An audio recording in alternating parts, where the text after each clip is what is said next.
ঈদের আনন্দ নাকি অজান্তেই ভয়ঙ্কর প্রতারণার ফাঁদ? সালামি, বকশিশ আর কেনাকাটার ভিড়ে ছড়িয়ে পড়ছে জাল টাকা। রাজধানীতে গোপন কারখানা আর সেই চক্রে জড়িয়ে পড়ছে শিক্ষার্থীরাও। কে বানাচ্ছে এসব জাল নোট? কোথায় যাচ্ছে এসব টাকা?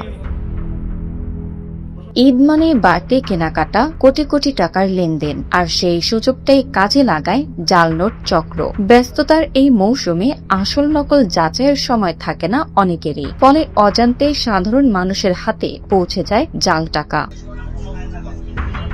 রাজধানীর যাত্রাবাড়ির একটি ছোট দোকান, বাইরে থেকে সাধারণ ব্যবসা প্রতিষ্ঠান, কিন্তু ভেতরে চলছিল ভয়ঙ্কর এক কারখানা। সেখানে তৈরি হচ্ছিল উচ্চমানের জাল নোট। অভিযোগ, ঈদের সালামি আর বকশিশের মাধ্যমে এসব টাকা ছড়িয়ে দেওয়ার পরিকল্পনা ছিল চক্রটির।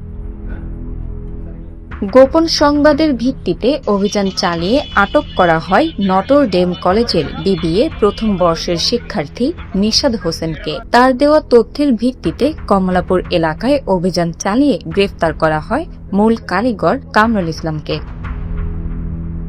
শুধু কমলাপুর নয়, রাজধানীর উত্তরা থেকে উদ্ধার করা হয়েছে ২৬ লাখ টাকার জাল নোট। গুলশানে ২৫ লাখ আর গাজীপুর ও কেরানীগঞ্জ থেকে উদ্ধার করা হয়েছে ৫৫ লাখ টাকারও বেশি জাল টাকা। আইনশৃঙ্খলা বাহিনী বলছে, একসময় সীমান্ত নির্ভর হলেও এখন দেশে গড়ে উঠেছে জাল নোট তৈরি গোপন নেটওয়ার্ক। উৎসবকে কেন্দ্র করে কয়েকটি চক্র সক্রিয় হয়ে ওঠে। তাদের শনাক্তে গোয়েন্দা নজরদারি ও অভিযান অব্যাহত রয়েছে। বিশেষজ্ঞদের মতে, জাল টাকা শুধু সাধারণ মানুষকে প্রতারণার শিকারই করে না, এটি দেশের অর্থনীতিকেও ভিতর থেকে দুর্বল করে দেয়। তাই টাকা গ্রহণের সময় সতর্ক থাকার পরামর্শ তাদের।